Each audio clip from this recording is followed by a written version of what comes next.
The contents featured in this program expresses the personal views of the presenters and their guests and are not necessarily representative of the whole BiPlus community. Double the colors, double the thrill. I'm painting outside the lines at will. Buys the word, let the anthem play. Every heart beats its own way.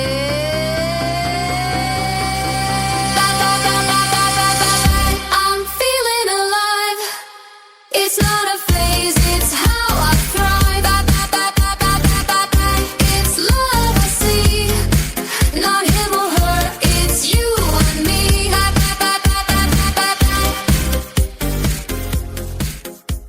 Good evening, everybody, and welcome to episode 4 of The B-Side. My name is Aries, and joining me in the studio, as always, are the lovely Bridget and Marie. How are you? Hi, I'm feeling good. I'm feeling pretty good. That's good to hear.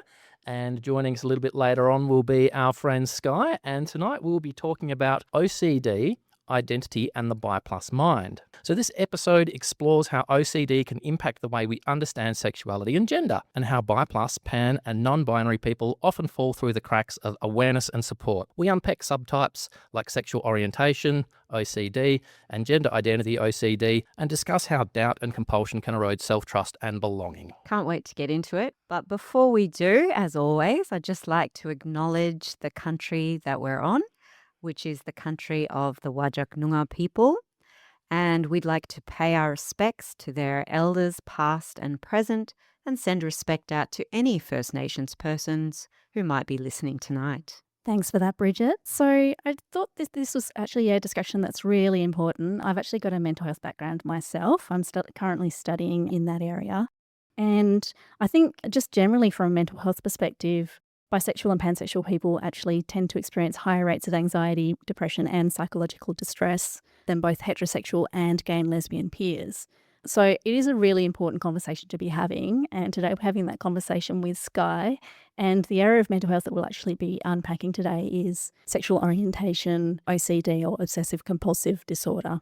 So part of this is that there's very little awareness that exists around how OCD shows up for people with fluid or evolving identities. So we're going to get into that. Thanks, Marie. So Sky here is a proud member of the BiPlus and non-binary community, and they have drawn on their lived experience with obsessive compulsive disorder to really champion a greater understanding of how OCD can intersect with sexuality and gender identity.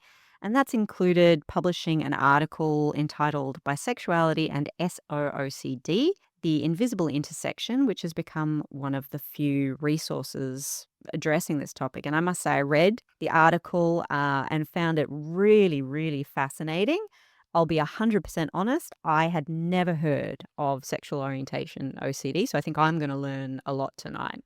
And I think that's actually one of the reasons why we really wanted to have Sky come on today is, for me as well, like even in the mental health industry, it's an area that just doesn't really get talked about. You talk about OCD generally, but not necessarily about sexual orientation OCD.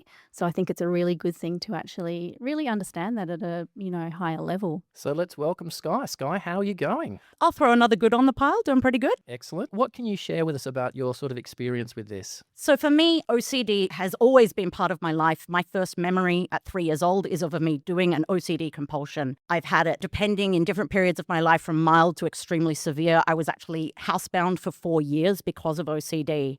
But this was all completely different subtypes. I think I've had most of the subtypes at this point. I've kind of been collecting them like they're Pokemon. Got to get them all.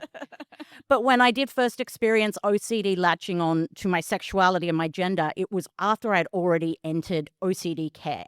So I already had a big leg up compared to where I might have been before, where I knew what was going on. I could identify that what I was feeling was OCD.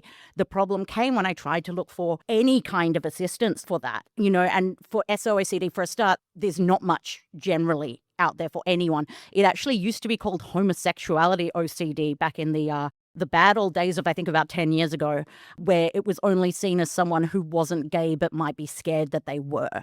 Now they're really interpreting it in this way of this sexual orientation OCD, where it is doubts and distress around your sexual orientation, irrespective of what they might be.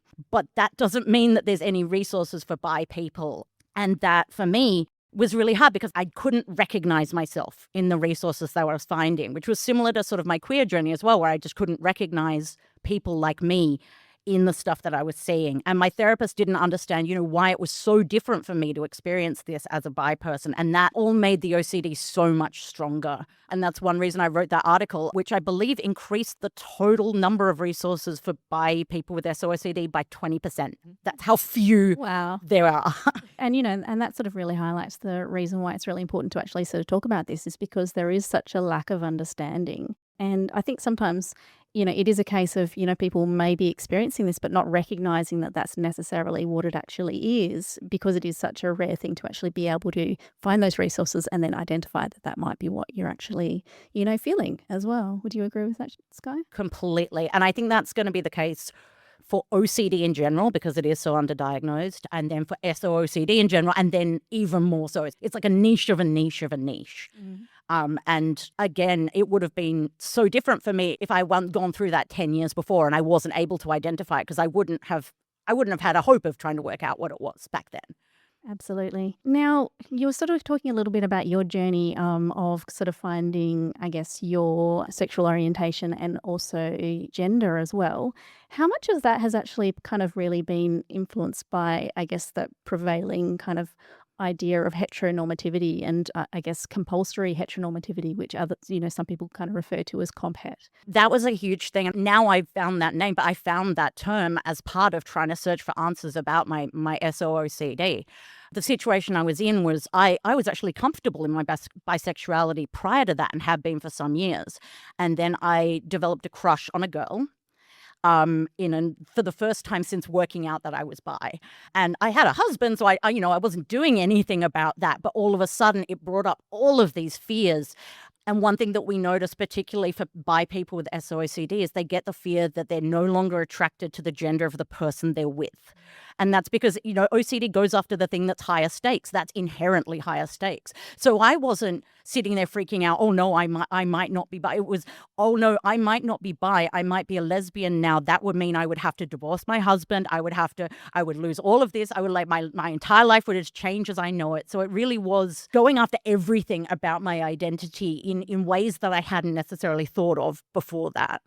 That's really interesting. And I think it's something that, we've sort of talked about, I guess, fluidity of those sort of feelings and how sometimes the way that you express your attraction to people can actually really depend on the people who are in your life at the time. I think, Bridget, you've talked about that a bit in previous episodes as well. Absolutely. Does anyone else want to jump in about how that kind of has kind of played out in their own life? Well, I have a question actually, speaking about compulsory heteronormativity, because it is still such a huge thing. How did you find your therapist or your treatment staff or the people that you interacted with?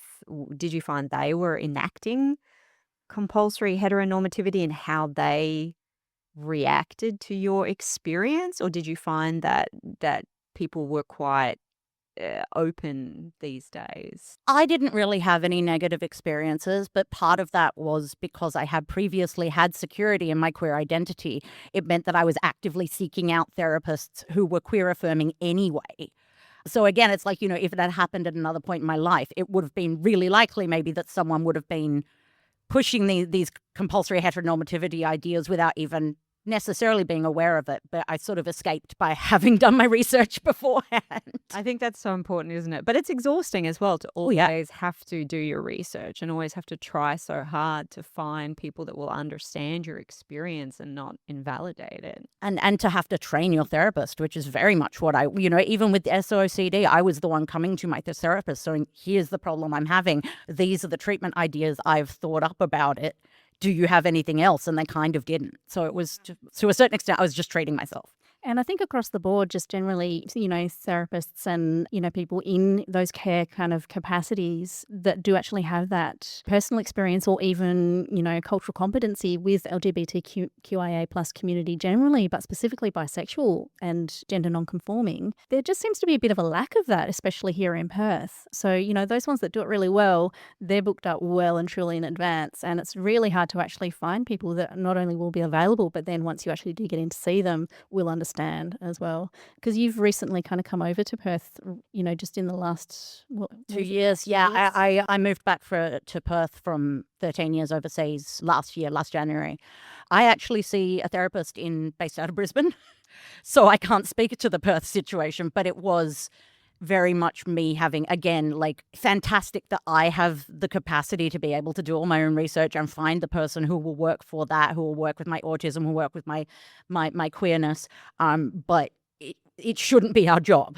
Yeah, absolutely. And the fact that you've had to kind of, sort of outsource that to Brisbane as well, I think is probably a little bit telling too. So is that someone that you already had in place prior to coming to Perth? No, that was because I've done work, particularly in the autism OCD intersection. I knew people who were professionally in that field here. So I was actually reaching out to professional connections to try and find personal treatment for myself. Yeah, fantastic. 'Cause I would imagine that, finding someone who specializes in one of these things, might be challenging enough in itself. But when you sort of bring autism, you bring OCD, you bring gender nonconforming, you bring queer, it's a real sort of, concoction of things that you're asking a therapist or a specialist to have at least some idea about, all of them in order to be able to help you with what it is that you're going through. I would imagine that would be a really difficult thing to do. It is. And, even when I was in the States, I had to accept I wasn't going to find someone who could meet all of my needs. And it was up to me to make the call. Which did I think I needed their input more on, and which did I think I could teach them about? For me, that works because I like a collaborative approach. But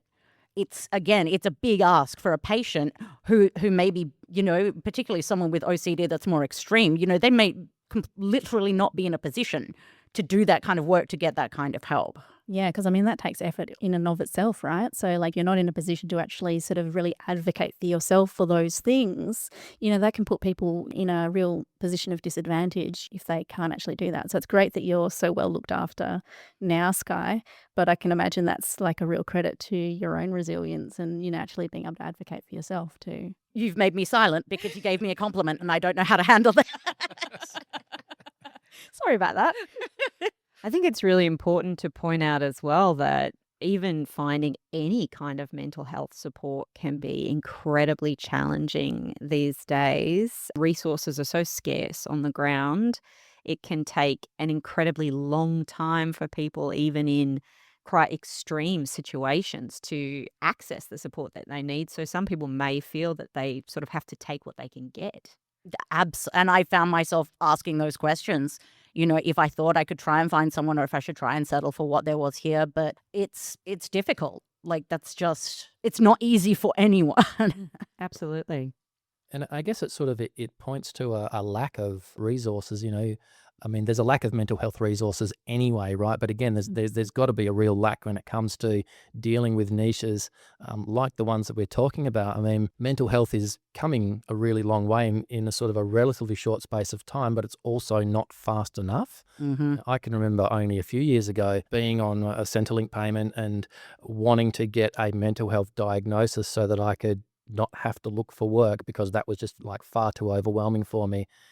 But at the same time, not wanting to actually have myself registered as a mental health patient in the system, because I didn't feel like there was any help for me out there anyway, or anywhere, and I was just going to be kind of like put in a box and treated in a way that wasn't necessarily going to be good for me. 100%. And do you think maybe there's actually a stigma attached to, that kind of being put in a box based on that diagnosis? Absolutely, 100%. Like if it's hard enough admitting to yourself and your family and friends that you've got sort of a mental health diagnosis or issue of any sort, let alone then having to go back out into the real world and face prospective employers and potential new partners and that kind of stuff with that, because there has been so much shame and stigma around mental health for such a long time, with that hanging over your head.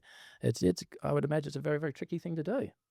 Oh, I just wanted to add, just thinking, because you said OCD very niche, but it's actually not. I heard Lee Shepherd of OCD WA yesterday say that it's an estimate of around about 90,000 to 100,000 people in WA alone with OCD. Wow. So we think of it as niche because it's underserved, but it's actually very common. Yeah, wow. So let's Great pick point. that up after the break. We'll be back in just a moment. TRN1, your favorite radio station, playing the independent songs you love right now. I'm feeling alive. It's not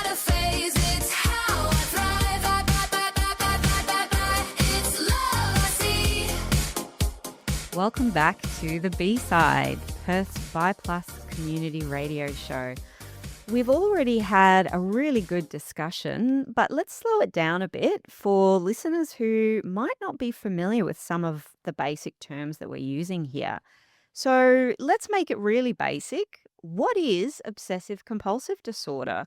And what are the specific subtypes that we've been talking about? SO-OCD and also trans OCD, which is a similar subtype. And how do they manifest, Sky? Oh, this is not a basic question. As quickly as I can possibly do it is when you have OCD, it's separate to where you might just have like a generalized anxiety, or like it's separate to just sort of more run of the mill, I guess, anxiety, where you have a specific obsession about something. That might be that everything has to be clean. It might be that you have to be as morally pure as possible. It might be your sexuality. And that can manifest in the form of, intrusive thoughts, intrusive images, all these sorts of things. And that causes distress. So you do a compulsion to try and make the distress go away. So, okay, maybe I'm really worried that I'm contaminated by something and I'm going to catch a virus. Well, then I will make sure that every time I get home, I will wash my hands. And then that will make the distress go away. Unfortunately, it doesn't, because what that does is teach your brain that you need to wash your hands to make that obsession go away.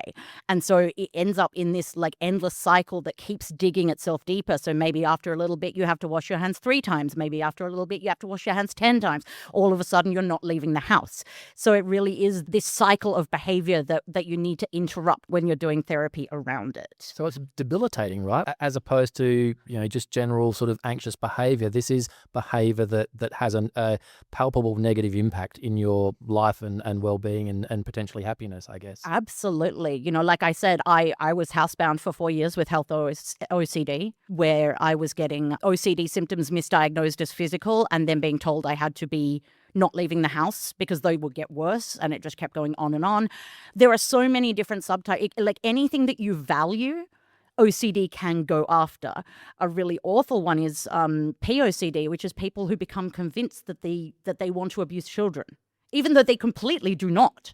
And so there are people, I've spoken to people who gave up contact with their kids because they were so scared. So it's really, think of anything that you might care strongly about and think about how OCD can latch onto that and convince you that the absolute worst possible scenario is going to happen. I think a lot of people are definitely using the term incorrectly, aren't they? I think so. And I think that's a really good point because, I think, just about everyone can kind of say, oh, I'm so OCD because I need to put these 2 pegs on and they have to be the same color every time. And I have to do that, but that doesn't make me an OCD, someone with an OCD diagnosis. I have particular things that I feel I need to do, but it's not to the point where it is debilitating, as you're sort of talking about. Yeah, Sky. It does need to be for you to meet the criteria for diagnosis. You need to be doing compulsions for more than 1 hour a day.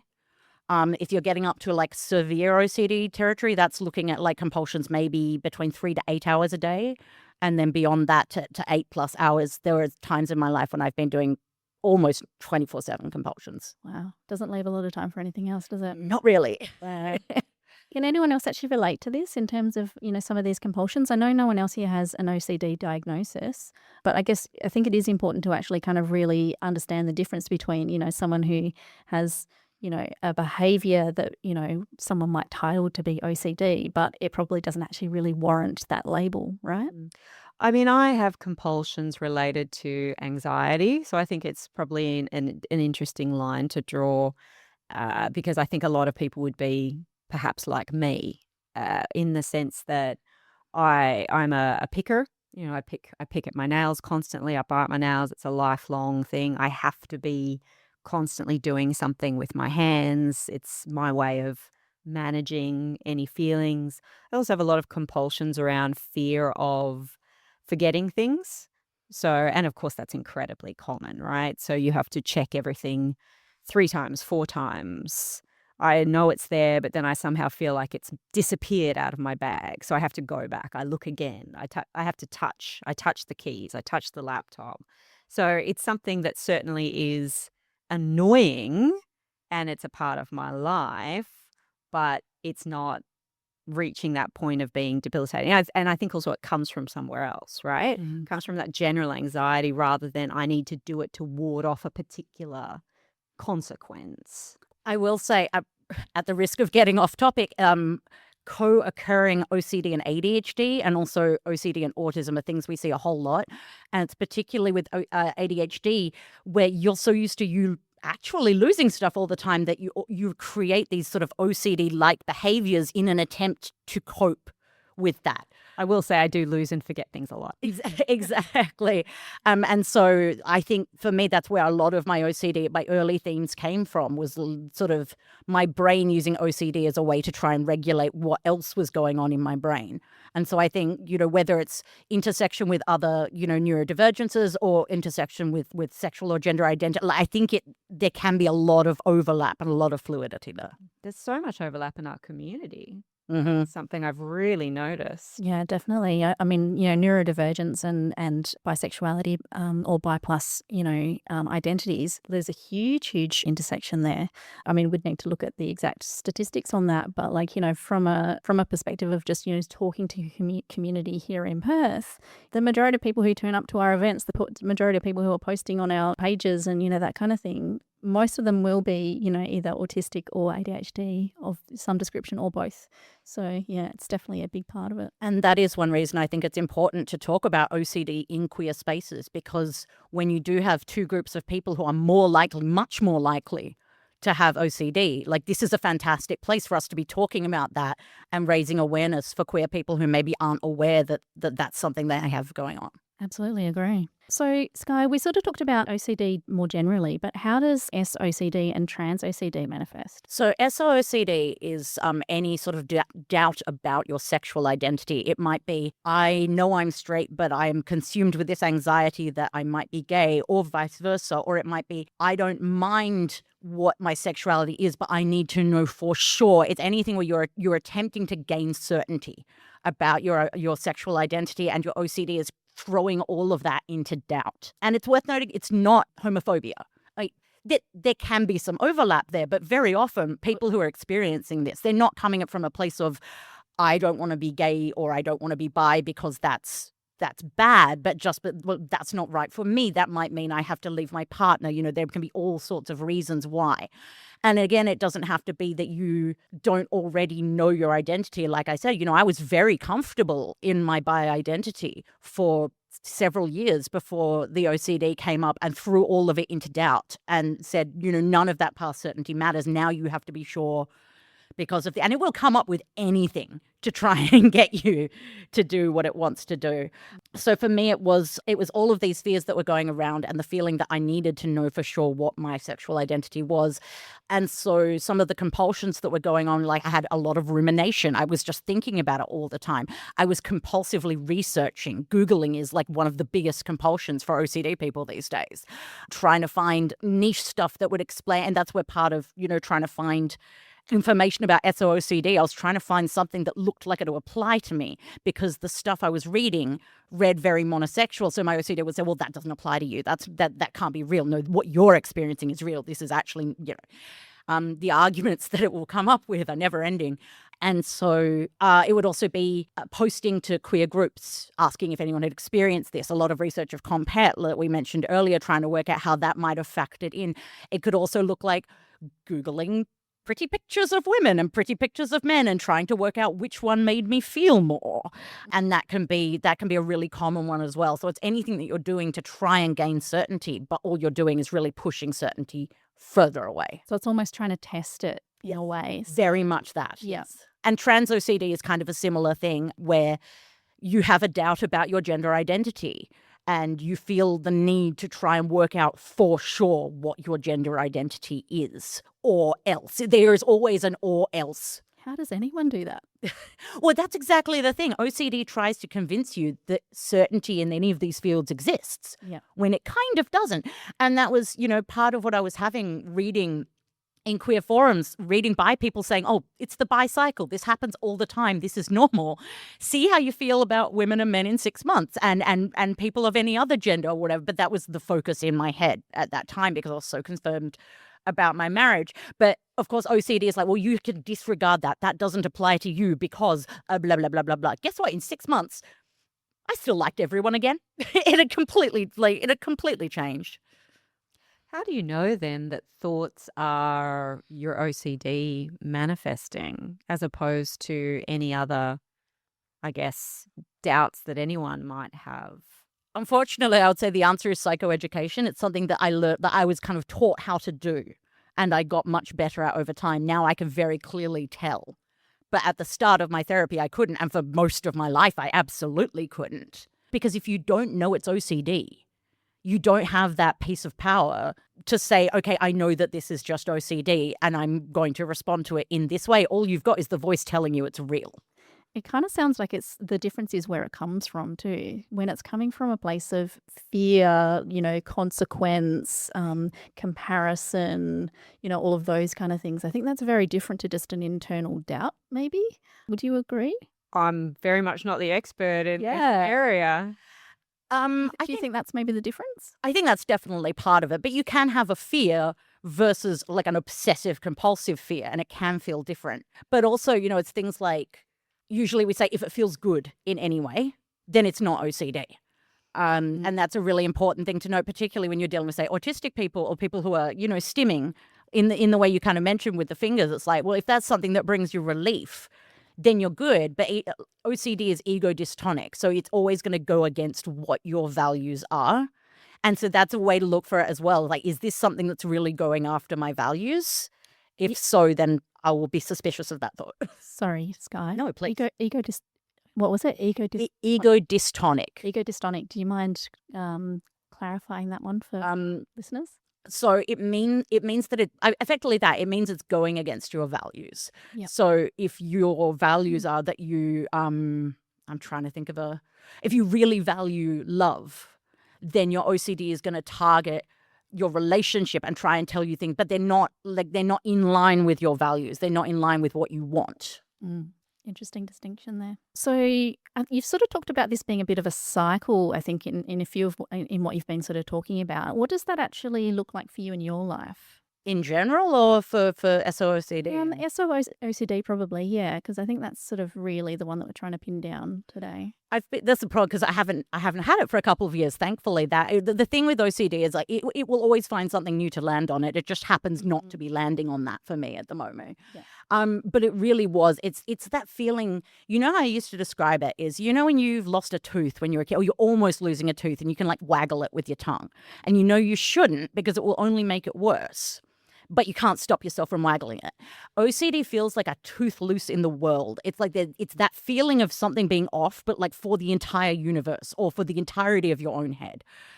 So I would be really getting that feeling that I just couldn't let go, that maybe I was a lesbian, maybe I wasn't bi after all, and that would mean all of these, and it will really jump. It'll jump from the smallest consequence up to the largest one it can think of as fast as possible. And so the cycle would be, if I'm not doing anything about it, the cycle would be that I have that thought and I go, oh my God, you're right, I really need to be thinking about this. And then I would race to do a compulsion, either consciously or unconsciously, to try and make that anxiety go away. So I'm going to Google, I'm going to find something that will make me feel better. I'm going to go ask my friend if they think it's true or not. And they're going to tell me, no, it's completely fine. And then I will go, okay, I feel reassured. And I will feel reassured for about 5 minutes. And then it will come back up. So what it looks like with therapy is that I will have that thought and I'll go, okay, I'm noticing that thought is there. I'm going to let it be there and move on with my life, doing whatever I'm going to do without engaging with it and without trying to make it go away. And over time, that teaches your brain, oh, you don't have to go and Google it or ask your friend or get the reassurance for that feeling to go away. So it's the cycle looks either like it just an ongoing cycle where obsession feeds compulsion feeds obsession feeds compulsion, and with therapy it looks more like being able to recognize and interrupt that cycle. I am learning so much from this Me conversation. too. Let's pick it up after the break. DRN1, your favorite radio station, playing the independent songs you love right now. I'm feeling alive. It's not a phase, it's how I thrive.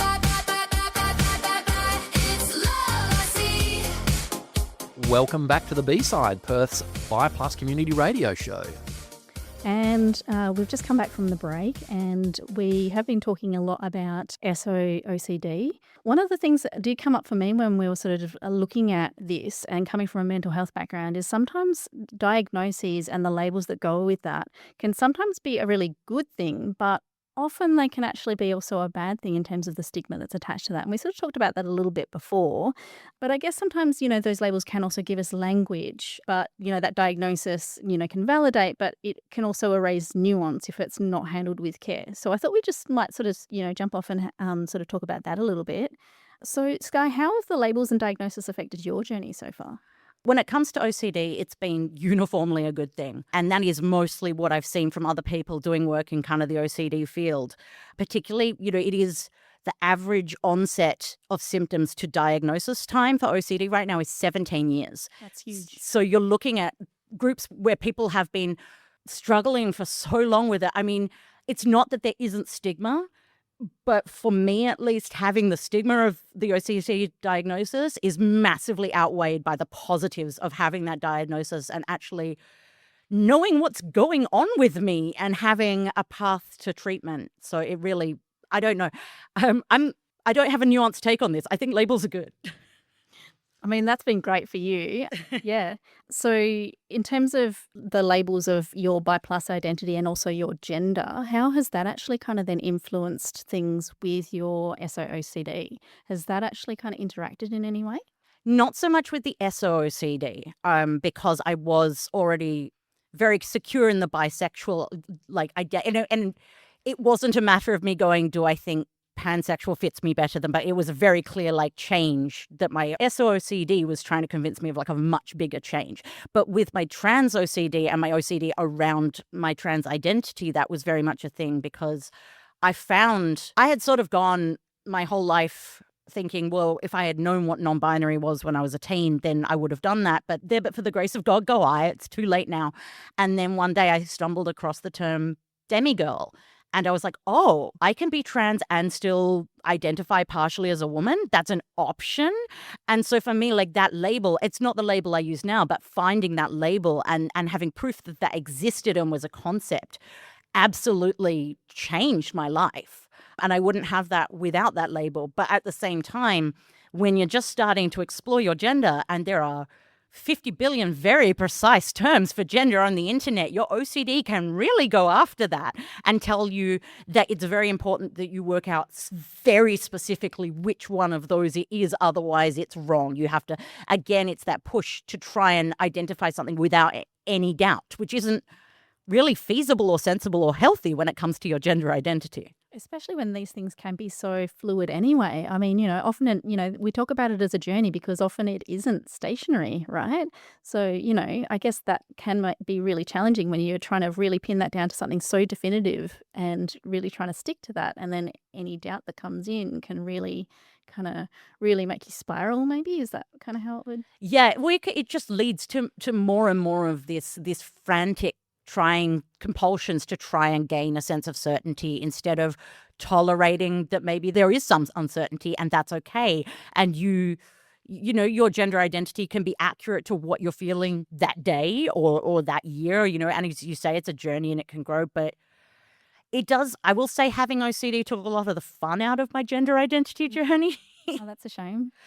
I still had lots of it. I'm not gonna lie. I had a wonderful time with my gender journey, but there were things about it where it was. I do count myself lucky that I could identify what was going on, and do something about that right off the bat. Whereas it would have been if I had had that journey a few years earlier, it would have been much more painful. I can relate to a lot of what you're saying. I'm sort of, as you're talking, I'm identifying sort of places in my life where I've had compulsions that I think have been debilitating and have definitely consumed more of an hour of my thinking a day. Anxiety. I obsess about that, but it's usually, for me, it's usually health related. It's usually health related stuff that captures my mind and can take me down some really sort of dark rabbit holes, I guess, for very long periods of time. But then I found for me, getting a diagnosis on a particular thing, whether it's sort of health-wise or mental health-wise, is beneficial because I can go, okay, I know it's just that thing now.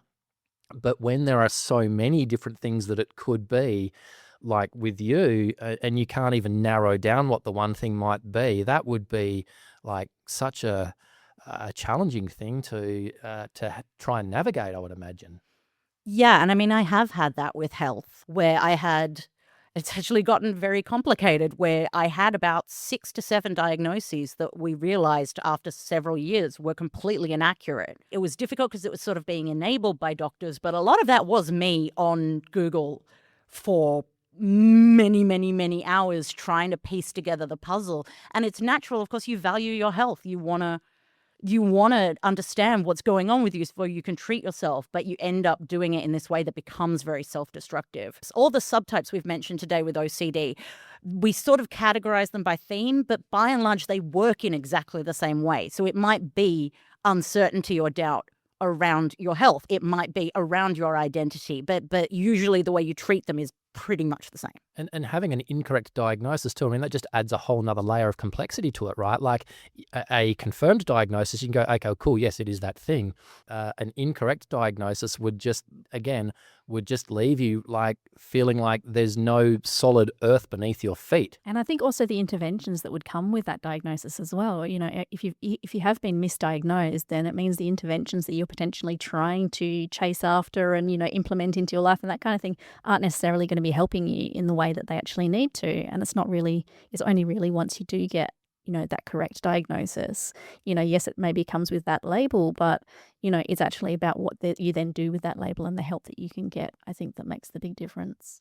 But I think it is important to remember that maybe you're not always going to get that correct diagnosis. I've come out of those years spent housebound, narrowly escaped spinal surgery because of all of these things that, the health OCD and how it was sort of misinterpreted by doctors.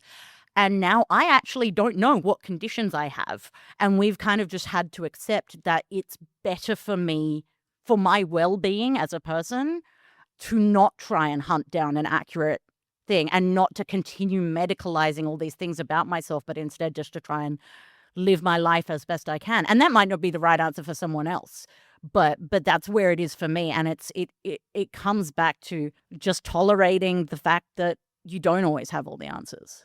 I can definitely relate to that. Like having had a heart attack, I definitely have compulsions around checking my blood pressure, checking my blood oxygen, all this sort of stuff. And since I've stopped doing that, my anxiety is so much lower because it's like, you know what? Like, I think checking these things constantly will give me some sort of surety that I'm healthy and that I'm okay, but it actually just adds to my anxiety. Whereas like not checking my blood pressure at all, not checking my blood oxygen at all, like actually reduces my anxiety massively. It actually helps you to have less information and be less sure in some ways because you're not falling into that cycle of 100%. Yeah. I think so. The world that we live in, where we just have this constant fire hose of information flooding us all the time, is really a double-edged sword. We have access to so much. Too much, but we also, there's a million different, as you've said, there's a million different labels, there's a million different diagnoses. There's also in terms of being queer people or, seeking gender identity, as you mentioned, Sky, there's a million different little niches, and some of that's incredibly empowering. But I also think people go down sort of rabbit holes and it becomes a little all-consuming, and people think they have to fit into a very specific little box, which is funny because I suppose as queer people, a lot of it is getting out of the hetero box, and then we maybe put ourselves in another box. I notice all the time on the non-binary sub on Reddit or in some of, my other groups. Every single day you have someone posting, can I be non-binary? And then they explain their whole experience. And every single thread, people say, yes, if you want. But that is a question. It seems to be so core to part of ourselves as we do this journey. It's like, it's not just what do I feel I am? It's do I have permission to be this thing? And I think it's that second part where we get really hung up. And, I had it too. I was like, do I have permission to call myself trans if blah, blah, blah, blah, blah, blah, blah, blah, blah? And the answer is yes, if you want. We police our own identities. And this is something that, of course, has come up multiple times in this show already. I'm in a long-term straight presenting relationship. Can I be bi? Well, even if I can't, I'm going to be. So I might as well just own it. But we police ourselves, but also we police each other. I think we have to be honest about that as well. And that's really prevalent in online spaces where people act in ways they wouldn't necessarily act like in real life, where they do police other people. And there's these purity tests about who you can be and who can fit into these categories. I do think, I mean, again, I think when you weigh up the positives and negatives, that things like autism or queer identity or these things that are discussed online now, so many people get to find out who they are or to find other people who are like them when previously before the internet, they may not have had that opportunity whatsoever. And they may have just been, stuck not knowing. And so I think it is wonderful that we have these spaces now where you can go and you can find out information about these things and you can connect with people. But it's like any big new change, it brings new problems that we have to deal with. So it's like, I personally don't think that the downsides of these things outweigh the positives, but we still have to think about how we navigate them both as individuals and like as a community. Hey, here's a curly question for you. We all know how social media algorithms work and internet algorithms work, right? So when you're looking or talking about certain information, the internet and social media just brings you more of it. Now, within the framework of being OCD, I could imagine that would be a negative impact having, you create your own echo chamber of stuff that's just more and more and more about the stuff you're trying actually not to think about. Yes, I have definitely had that experience. Again, it's funny how much we're touching on health OCD when it's not technically related, but in so many ways it really is. But I first found out about all of these conditions because I was researching on the internet, desperately trying to find some kind of what was going on with me, both out of OCD and also genuinely because I needed to know. And so I got involved in these communities, and then it's actually, you can correlate my physical symptoms started going way worse once I started immersing myself in those communities because I was looking for the things they were talking about so much more, because I was ruminating about it so much more, because I was getting a lot more sort of confirmation bias about, symptoms that I was experiencing. And it really only was getting out of that. And it's difficult because those particular communities I really feel for, because they've been completely ignored by medical science and by researchers and by doctors and so on. And it makes sense that they've created these very tough communities, as any marginalized group does. You have to create this tough community. But for me, it wasn't a healthy thing for me to be involved with. And if I had known about my OCD sooner, then I might have not been involved to that same extent. And now I know about my OCD, I'm involved in other communities and I don't let it get to that extent because now I know. Do you feel like there is any community that you can be part of for SO-OCD at all? Or is that just kind of more in the general community, the bypass community, Perth, for instance? I am not aware of any specific community for SO-OCD. NoCD, which is an American company, but they also do OCD services, I believe, to a limited degree here. They may have a support group for it. I don't remember offhand. I don't think they do, but if anyone did, they would. But for someone in Perth, that would be at 4 a.m. in the morning. Yeah. So that's not going to be so effective. There's not any kind of I don't think I even know of any a specific awareness page just for SO-OCD. It would be something that more general pages would be doing a special feature on. Yeah, interesting. And we'll be back right after this. DRN1, your favorite radio station, playing the independent songs you love right now. I'm feeling alive. It's not a phase, it's how I thrive. It's love I see. Welcome back to the B-side, Perth's BiPlus community radio show. We've been having a really good discussion with Sky all about OCD and particularly SO-OCD. I know that I've personally learned a lot and have a lot more to learn. We've been talking about your journey, your experiences, Sky, but let's talk now about what recovery looks like to you. recovery is a journey. I will say that first. When I came out of the experience where I was housebound, I came out of that, went straight into therapy for extreme OCD, which was, it looked like an intensive outpatient program that was sort of like 3 hours a day for, I think, about 7 weeks. And I went through that twice. And I came out having gone from extremely severe OCD to just about subclinical, very close to subclinical. And in the next year, I managed to get down to subclinical. And so I kind of thought, cool, recovery, I've done it. And then I had a number of really big changes in my life, which is a common thing for to lead to OCD relapse. And I have now relapsed. I'm back in probably about severe OCD right now. I'm still doing compulsions, maybe 3 to 5 hours a day. And so I'm sort of on the journey now of doing it all again, but with the knowledge that I've done it before and I know how. I just have to do it. I think that's really important, actually, thinking about it as a journey that, it can be cyclical, right? Just because you've kind of gotten to a point where this isn't in your life for that moment, things can change in your life and things can get really hard. And it means that sometimes, it can look like it's going backwards, but that's just part of the cycle of recovery, right? And the fact that you have done it before means you can do it again. So you have come out, on top of this, and it makes it really, it's a lot easier, I think, once you have succeeded at kind of getting to a place of it being really good in your life in the past, and you know that you can get back there again. Would you agree with that? Yeah, I would say, there is also a lot of frustration because you're like, come on, I did this though. Why do I have to do it again though? But really, they taught us in therapy that recovery is also very much a practice.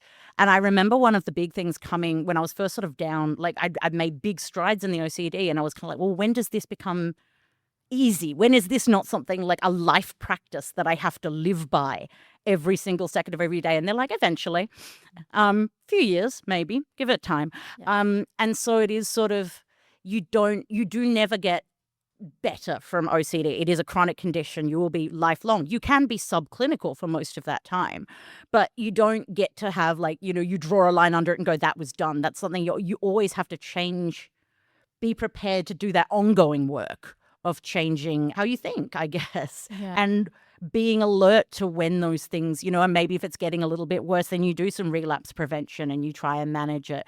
And so in a way, that's exhausting, but it's also empowering because it's like, this is a job that I know I can do. When I do live my life that way, in the way that I need for recovery, like it just feels so much better.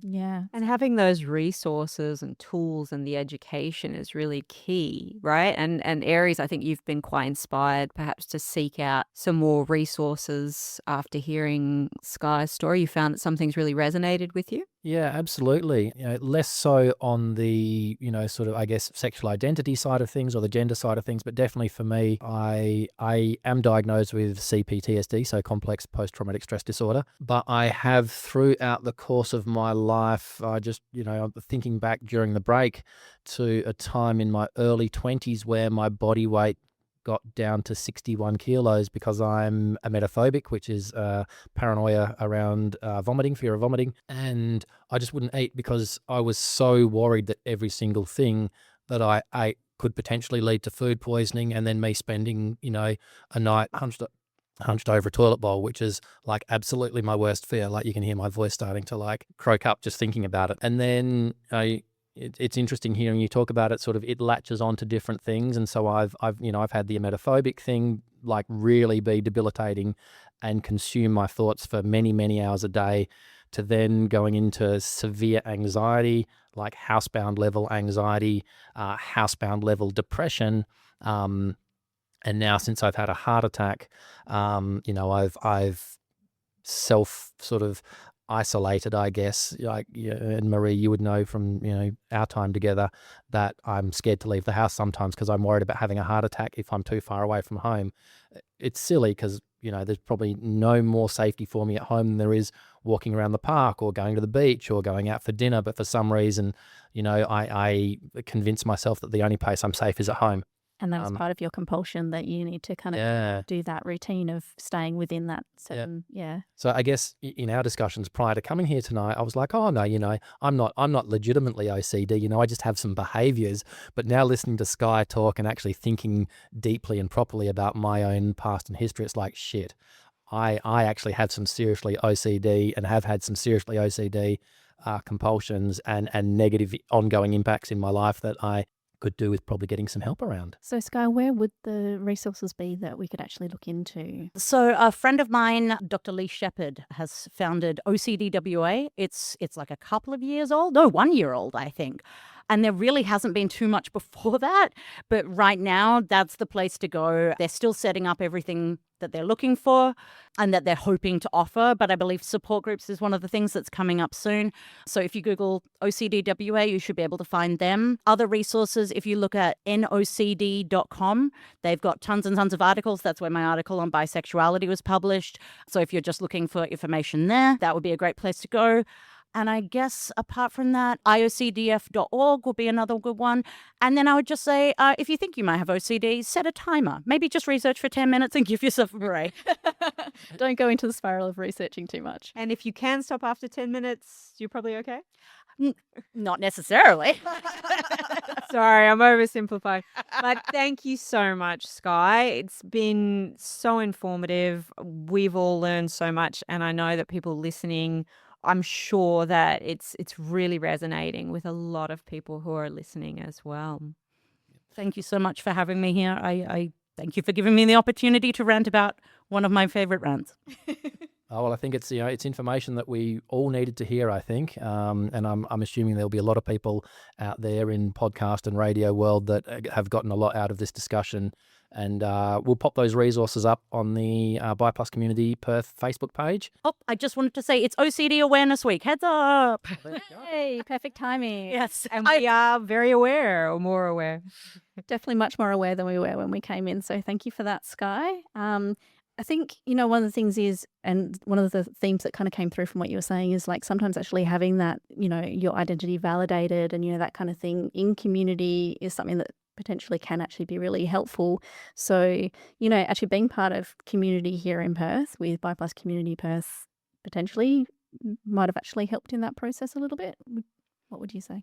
Yeah, it's always a little bit of a dance with OCD where if you're seeking reassurance, if I was coming here seeking reassurance about my sexuality, that would not be good. But as being part of a group and hearing voices from other people who are similar to mine and seeing, that representation out in the community, that's absolutely essential. And it's made a huge difference for me. So what you're saying is just make sure you tune in here Yes. on the B-side every week. Yes, absolutely. That's what I'm saying. And as always, we're always looking for new voices to come and chat to us on the B-side. So if you feel like you have something pressing that you would love to chat to us about on air, please feel free to contact us via the Bi Plus Community Perth Facebook page. Thanks so much, everybody. It's been a great chat. I shall bid you adieu. Good night, Bridget. Good night, all. Good night, Marie. Night, Aries. Good Thanks. night, Sky. Thanks so Bye. much for joining us tonight. Good night. And we'll see you all next week. The B-Side radio show is made in partnership with Bi Plus Community Perth and DRN1. Have you got a Bi Plus question that you want answered or a topic you think we should cover? Email the B-Side at drn1.com.au. Don't worry, you can stay anonymous. Do you like this show? Check out more of our LGBTQIA+ shows at drn1.com.au. Call it chaos, call it cool.